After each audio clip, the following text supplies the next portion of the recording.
ഹൈക്കോടതിയിൽ അന്വേഷണ പുരോഗതി റിപ്പോർട്ട് സമർപ്പിക്കാൻ സമയപരിധി അടുത്തിരിക്കെ നടപടികൾ വേഗത്തിലാക്കാൻ SIT ദേവസ്വം വിജിലൻസ് SP-യിൽ നിന്നടക്കം ലഭിച്ച നിർണായക വിവരങ്ങളുടെ അടിസ്ഥാനത്തിൽ പ്രതികളുടെ ചോദ്യം ചെയ്യൽ ഉടനുണ്ടായേക്കും. സ്മാർട്ട് ക്രിയേഷൻസിൽ നിന്നും കാര്യമായ വിവരങ്ങൾ ലഭിക്കാത്ത പശ്ചാത്തലത്തിൽ ഒന്നാം പ്രതി ഉണ്ണികൃഷ്ണൻ പോറ്റിയുടെ അറസ്റ്റിനും ഉടൻ സാധ്യത.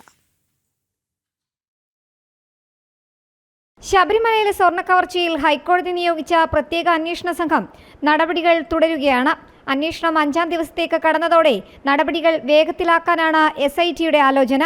ഹൈക്കോടതിയിൽ അന്വേഷണ പുരോഗതി റിപ്പോർട്ട് അടുത്ത ദിവസങ്ങളിൽ തന്നെ നൽകേണ്ടതിനാലാണ് തിരക്കിട്ടുള്ള നടപടികൾ. ഇന്നലെ ഉൾപ്പെടെ 2 തവണ ദേവസ്വം ആസ്ഥാനത്തെത്തി വിജിലൻസ് SP-യിൽ നിന്നും വിവരങ്ങൾ ശേഖരിച്ചിരുന്നു. ദേവസ്വം വിജിലൻസ് ഹൈക്കോടതിയിൽ നൽകിയിട്ടുള്ള 45 പേജുള്ള വിജിലൻസ് റിപ്പോർട്ട് ആധാരമാക്കിയാണ് അന്വേഷണം. സ്വർണ്ണക്കവർച്ചയിൽ ഉണ്ണികൃഷ്ണൻ പോറ്റിയുടെയും സ്മാർട്ട് ക്രിയേഷൻസിന്റെയും പങ്ക് പരിശോധിക്കുന്നുണ്ട്. ചെന്നൈയിലെ സ്മാർട്ട് ക്രിയേഷൻസിൽ നിന്ന് കാര്യമായ വിവരങ്ങൾ ലഭിക്കാത്ത പശ്ചാത്തലത്തിൽ വിജിലൻസ് SP-യിൽ നിന്ന് വ്യക്തത തേടുകയാണ് അന്വേഷണ സംഘം. ഇതിനുശേഷം അറസ്റ്റ് അടക്കമുള്ള നടപടിയിലേക്കും കടന്നേക്കും. ദേവസ്വം വിജിലൻസ് SP-യിൽ നിന്നടക്കം ലഭിച്ച നിർണായക വിവരങ്ങളുടെ അടിസ്ഥാനത്തിൽ പ്രതികളുടെ ചോദ്യം ചെയ്യലും ഉടനുണ്ടായേക്കും. ജനം, തിരുവനന്തപുരം.